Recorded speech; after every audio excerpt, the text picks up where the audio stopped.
বাবা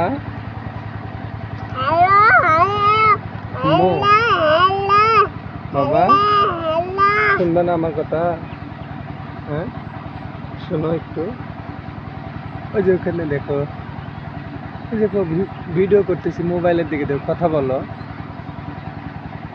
তোমার আঙ্কেল আন্টিদেরকে কথা বলো, তোমার আঙ্কেল আন্টিদের সাথে কথা বলো, সালাম দাও, বলো এদিকে দেখো, বলো আসসালামু আলাইকুম, তো আপনারা কেমন আছেন বলো। হ্যাঁ বলো।